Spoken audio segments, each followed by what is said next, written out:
The Modern Warfare 2 era of Call of Duty has, in my opinion, been both at its best and its worst. And we're going to go over those reasons and also go over some reasons why I think this game's a little bit slept on. Do you remember when Infinity Ward came out? Everyone smashed that dislike button on the trailer. Nobody wanted it. Everybody wanted boots on the ground. And then when nobody played it, those who did play it were like, this is actually a decent game. And not enough people played it. Well, I kind of feel as if that's what's happening with the second half of Modern Warfare 2's lifespan. The first half was a bit dull. It didn't feel like a complete game, and it just felt like a copy and paste of Modern Warfare 1, or Modern Warfare 2019 I should say. Whereas the second half of it, I would say at least since Season 4, has been a lot better, but it hasn't been without its controversies as well, and we're going to get right into it. So you guys are probably here for the negatives. You love it when I have a bit of a whine, a bit of a twist. So I'll give you what you want straight off the bat, and then afterwards we're going to go into some of the positives. And there is actually a lot of positives. We're all time stamped below, so make sure that you get exactly what you want by clicking in those.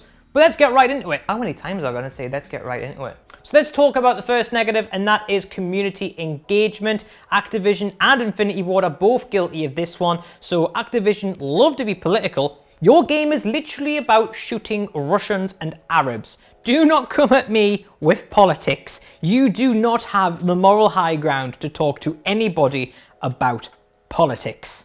And when they do, there is a bit of an overflow or, a bit of a sag. It affects people like Nick Merckx, Tim the Tatman. You remember that drama, and others as well. Like, you're not a political company.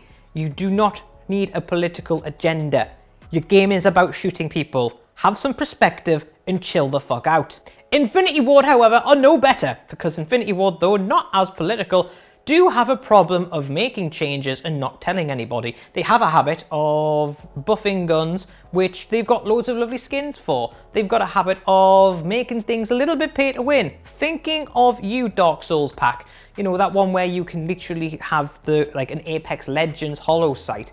Everything's bright red and you can actually see stuff through it regardless if they've got cold blood or not. Little bit pay to win on that one. Even on DMZ as well, being able to carry through plates and carry through UAVs off the rip. Now, did I buy all this stuff? Absolutely. Should I have been able to? Absolutely not. So don't worry, I'm not gonna pretend I'm not a little bit of a hypocrite here. I was curious, I bought it, but Infinity Ward shouldn't have gave people the option to buy it. That is the main concern. So yeah, a lot of people pissed off about that one. As a result, there is kind of too much to do, and people are bored of having too much to do. I don't even know how that's a thing, but yet it is. Now, personally, I do think that the game is in a bit of a better state. This is kind of a pre-season 4 complaint, but at the same time, it does need to be addressed that because so much has been created, there is a little bit of nothing feels 100% polished. Infinity Ward specifically are quite bad at picking up bugs and development as well, for obviously making things OP for too long, and then they come in and change it after they stop selling skins for it.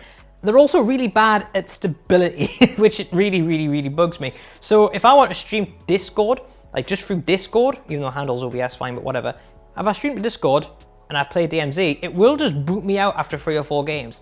Hard force close the game. Don't know why. Sometimes does that on multiplayer too. We had a running joke at the start of the channel, specifically on the streaming side, where every time they brought out a new patch, it made PC stability and performance worse. So I would always be like, increased PC stability and performance straight after a crash. Yeah, that kind of still rings true today. I can't believe I'm seeing this, but Cold War Treyarch made a more stable game. That was dog turd and it was more stable. And now it's time for some positivity. Changes and updates have been steady. The game now feels complete. Don't get me wrong, this doesn't necessarily mean that it atones for everything that they did in the first few seasons.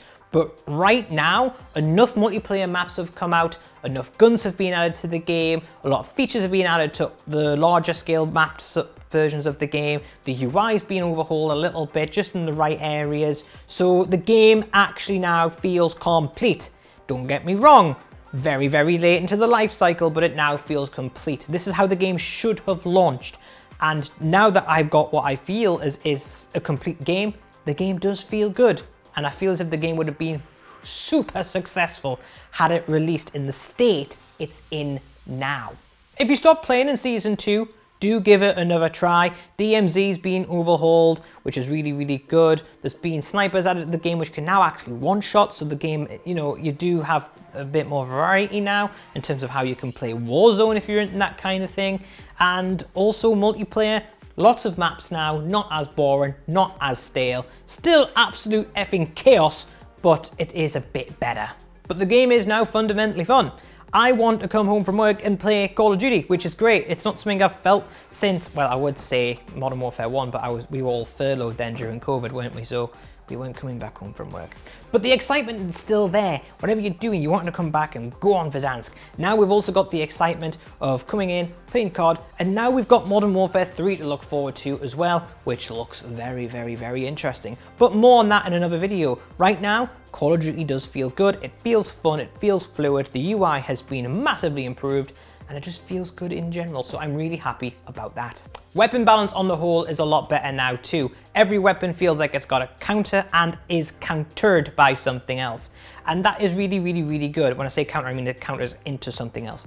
And that's really good because yes, don't get me wrong, you're always gonna have your popular choices like your M4, AKs, SCARs, stuff like that.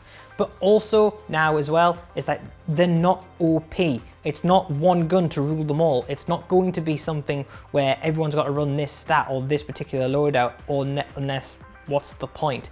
Yeah, don't get me wrong, there are some choice metas that happen sometimes from time to time. Looking at you, Broadside, Dragon's Breath. But on the whole, the game does typically feel a lot more balanced. Feels like there's a lot more play, a lot more fluidity, and a lot more that you can do in terms of your weapon choices and all that stuff. And it's a bit sad because we've missed out on a game where a lot of marksman rifle action could really come in good. And I suppose with Modern Warfare 3 carrying those changes, I can still make those videos. So if you do want to see more marksman rifle videos, do hit that like button below. But the time being, like, you can actually use marksman rifles. Like the way that the infantry system works on the long range maps in terms of being able to carry as much ammo as you want. Like that's a great change. It means you can compete with other metas and other game styles, other ways of playing the game. So I think that is a really, really, really good time to be into the game if you like playing with different setups and different loadouts. Ultimately though, you've said you're done with COD. We've all said it, we've all thought it, and we've all said it genuinely believing that we are. But we always end up coming back to it, and it's because we all see the positives which COD does have. We all see the potential it has, and we all know how fun it can be when you've got a couple of friends on there and you're just doing your thing. And for me, that's going to be one of the main reasons I always play Call of Duty. Never really played it alone, always played it with friends. It's always a game that everyone ends up buying, a bit like FIFA in the UK. Everyone ends up buying it, not everyone else plays it, like they'll buy it and play it once or twice at least. But when they do, they usually play it with friends, and they usually do enjoy it for whatever they play it for. So yeah, that's just kind of how it is. So that is this video. In conclusion, guys, COD is good. It's got some rocky areas going on, particularly with the actual people who manage it. But for the most part, it's a good game, and it should have been like this from the beginning. So if you enjoyed the video, make sure you hit that like button below, consider subscribing if you're new here, and comment below and let me know, do you think the game has improved since Season 4? Or was it after Season 5? Or has it always been good, or is it still absolute dog shite? Let me know, and let's chat about it in the comment section. Till then, I'll see you in the next one.